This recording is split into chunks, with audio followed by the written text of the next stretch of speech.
स्वागत है आपका हमारे YouTube चैनल ई कंटेंट हिंदी पर। आइए ऑनलाइन पढ़ते हैं और अब हम पढ़ने जा रहे हैं कृतिका भाग 1 इस जल प्रलय में पाठ का प्रश्नोत्तर।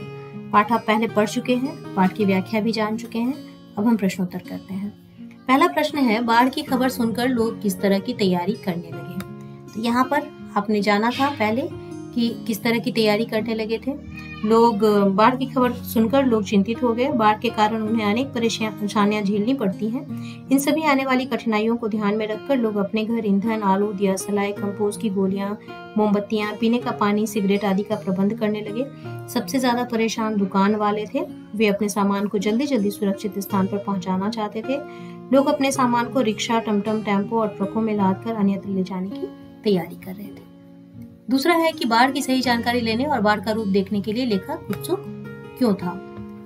ये भी आप जानते हैं कि लेखक उस क्षेत्र का रहने वाला था जिसके आसपास अक्सर बाढ़ आती थी। पड़ती क्षेत्र का रहने वाला था। उन्होंने बाढ़ देखा था। फिर भी 1967 में पटना में जो बाढ़ आई तो लेखक अपने वास्तविक जीवन में उस बाढ़ का अनुभव करना चाहते थे। 18 घंटे वर्षा होती रही। उस बाढ़ की सही जानकारी लेने और बाढ़ का रूप देखने की उत्सुकता के निम्नलिखित कारण हो सकते हैं। अब यहाँ पे आपको क्या करना है कि इसका पॉइंट वाइज आंसर देना है। पहला, दूसरा और तीसरा, इस तरह से आप वहां पे पॉइंट लिखेंगे और फिर आंसर अपना लिखेंगे। इस तरह से फर्स्ट, सेकेंड, थर्ड पॉइंट के साथ आप इसका आंसर लिखेंगे। सेकेंड क्वेश्चन का पहला पॉइंट आपका क्या होना चाहिए। यूं तो लेखक ने 10 वर्ष की आयु से ही बाढ़ पीड़ित क्षेत्रों में कार्य किया था, किंतु बाढ़ को भोगने का उनका अनुभव नहीं था। वे स्वयं देखना चाहते थे कि बाढ़ आने पर किस तरह की परेशानियां होती हैं। दूसरा है कि तेज गति से निचले स्थानों को आप्लावित करके आगे बढ़ता पानी देख लोगों के चेहरे पर कैसे कैसे भाव आते हैं, उन्हें किन किन परेशानियों का सामना करना पड़ता है, लेखक प्रत्यक्ष रूप से इसे देखना चाहते थे। तीसरा है, लेखक के मन में यह इच्छा भी रही होगी कि बाढ़ में फंसे लोगों के प्रति स्वयं सेवकों, राहत कर्मियों द्वारा अपने कर्तव्य का निर्वहन किस प्रकार किया जाता है तथा दूसरों को विपत्ति में देखकर कुछ लोगों का व्यवहार कैसा होता है, यह भी देखा जाए। तीसरा है कि सबकी जुबान पर एक ही जिज्ञासा, पानी कहाँ तक आ गया। इस कथन से जनसमूह की कौन सी भावनाएं व्यक्त होती हैं। यह तो आप आसानी से लिख सकते हैं क्योंकि हर व्यक्ति यह जानना चाहता था कि बाढ़ कहाँ तक आई और उसकी कॉलोनी में पहुंचने में कितना समय लग सकता था। जिन इलाकों को वे सुरक्षित समझ रहे थे वे सुरक्षित हैं भी या नहीं। इस प्रकार जनसमूह के कथन में उनकी जिज्ञासा, कौतूहल तथा अनुभव प्राप्त करने की इच्छा व्यक्त होती है। मृत्यु का तरल दूध किसे कहा गया है और क्यों, यह प्रश्न बहुत महत्वपूर्ण है। इसके बारे में हमने व्याख्या में भी थोड़ी चर्चा की थी। इस जल प्रलय पाठ में मृत्यु का तरल दूध बाढ़ के उस पानी को कहा गया है जो ऊंचे नीचे स्थानों को डुबोता हुआ लोगों को भयभीत करता हुआ मृत्यु का संदेश लेकर आता है। इसे मृत्यु का तरल दूध कहने का कारण यह है कि बाढ़ के कारण निचले स्थानों की फसलें, जानवर आदि सब कुछ जलमग्न हो जाते हैं। कच्चे मकान धराशायी हो जाते हैं। न जाने कितने लोग बाढ़ में फंसकर अपनी जान से हाथ धो बैठते हैं। बाढ़ के कारण कई बार बिजली के खंभे गिर जाते हैं। इसमें प्रवाहित होने वाला करंट पानी में ही प्रवाहित होने के कारण जीव जंतु भी इसके शिकार हो जाते हैं। इसके साथ साथ बाढ़ के बाद महामारी भी आती है और उसमें भी कई लोगों की जान जाती है। आपदाओं से निपटने के लिए अपनी तरफ से कुछ सुझाव दीजिए।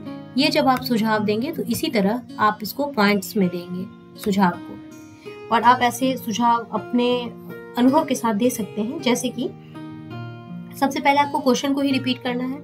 आपदाओं से निपटने के लिए मैं अपनी तरफ से कुछ सुझाव देना चाहूंगी जो निम्नलिखित हैं। पहला, बाढ़ के आने की संभावना को देखते हुए कुछ आवश्यक वस्तुओं को उन्होंने रखा था। तो आप लिख सकते हैं कि आपदा के आने की अगर सूचना मिल जाए तो आवश्यक वस्तुओं को घर में रख लेना चाहिए, जैसे चावल, आलू, दवाइयाँ इत्यादि। प्राथमिक उपचार में काम आने वाली दवाइयाँ रख लेनी चाहिए। कीमती वस्तुओं को ऊंचाई वाली जगह पर रख देना चाहिए। दूषित पानी के प्रयोग से बचना चाहिए क्योंकि हम कहते हैं ना कि बाढ़ के बाद महामारी आती है, तो वो महामारी इस कारण भी आती है कि बाढ़ के दौरान लोग दूषित पानी का इस्तेमाल करते हैं। तो इस तरह से आपके पास जो भी सुझाव हो आप उसको लिख सकते हैं। छठा है, ये जब दानापुर डूब रहा था तब पटनिया बाबू लोग उलटकर देखने भी नहीं गए। अब बूझो इस कथन द्वारा लोगों की किस मानसिकता पर चोट की गई है। तो यहाँ पर जैसा कि आपने देखा कि इस कथन के माध्यम से पटना के लोगों की स्वार्थपरता, संकुचित मानसिकता, संवेदनहीनता, आत्मकेंद्रितता पर चोट की गई है। क्योंकि जब दानापुर डूब रहा था तब पटना के लोगों ने वहां के लोगों की सहायता नहीं की थी। लेकिन यह चीज नहीं होना चाहिए। अगर कहीं भी आपदा है तो हमें मिलकर उसका मुकाबला करना चाहिए। खरीद बिक्री बंद हो चुकने पर भी पान की बिक्री अचानक क्यों बढ़ गई थी?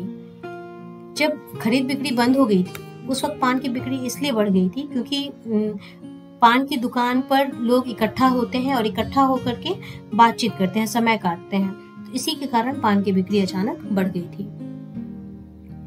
लेखक को जब यह एहसास हुआ कि उनके इलाके में भी पानी घुसने की संभावना है तो उन्होंने क्या क्या प्रबंध किए। तो सबसे पहला ये है कि उन्होंने भी अपने घर में चावल, मोमबत्ती, दिया सलाई, सिगरेट पीने का पानी वगैरह इकट्ठा कर लिया। इसके बाद उन्होंने मैगजीन कॉर्नर की सीढ़ियों पर से कुछ पढ़ने का सामान इकट्ठा कर लिया। उन्होंने अपने घर में ये भी जानकारी ले ली कि उनके घर में ईंधन है या नहीं है। बाढ़ पीड़ित क्षेत्र में कौन सी बीमारियां फैलने की आशंका रहती है? तो सबसे पहली जो बीमारी है वह पकाही है, जिसके बारे में हमने बात की थी कि उसमें पानी से पैर सड़ जाता है और पैर में घाव हो जाता है। तो एक तो ये बीमारी हो गई पकाही।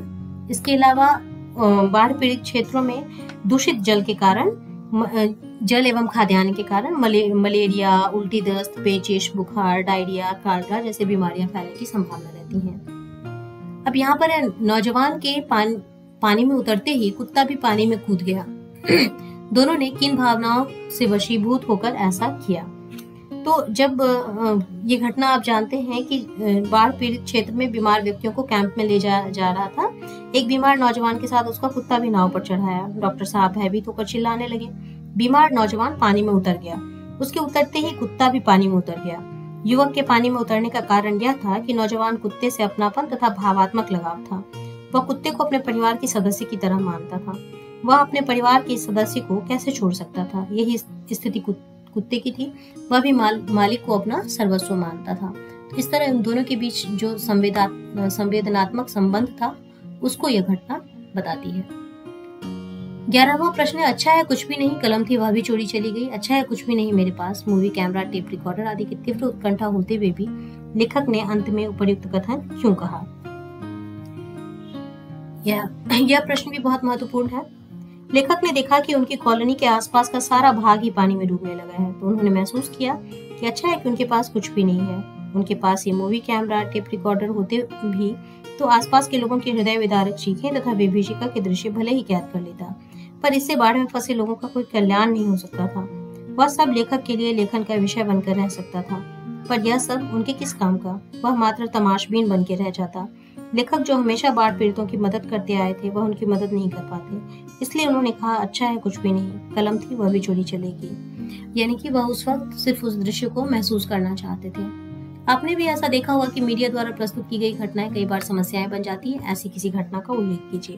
तो यह आपको अपने अनुभव के आधार पर लिखना है। जैसे कई बार ऐसा होता है कि किसी भी चीज को बहुत बढ़ा चढ़ा कर बताया जाता है और फिर वह समस्या बन जाती है। कई बार आपने देखा होगा कि किसी खास वस्तु के बारे में कह दिया जाता है, अफवाह उड़ जाती है कि यह बहुत महंगी हो जाएगी और लोग उसकी काला बाजारी करने लगते हैं या उस चीज को इकट्ठा करने लगते हैं। तो आप किसी भी ऐसी घटना का उल्लेख कर सकते हैं। आपने अभी देखा होगा कि कोरोना के समय में भी रेमडेसिविर इंजेक्शन को लेकर के कुछ ऐसा ही हुआ था और फिर लोग उसको खरीदने के लिए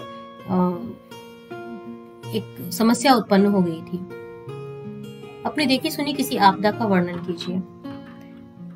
आज के समय में हर कोई एक आपदा से गुजरा है और आप निश्चित रूप से कोरोना के समय की आपदा का वर्णन कर सकते हैं।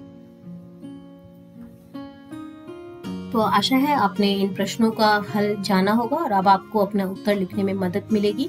ध्यान रखिएगा कि कोई भी उत्तर 3 भागों में होता है, प्रस्तावना, विस्तार और अंत। तो ये तीनों चीज आप जरूर लिखें क्योंकि यह विवरणात्मक प्रश्न है, इनमें इन तीनों भागों का होना जरूरी है। और साथ ही साथ यदि आपका विस्तार पॉइंट वाइज होता है तो पॉइंट वाइज जरूर लिखें। उम्मीद है आप लाभान्वित होंगे। धन्यवाद।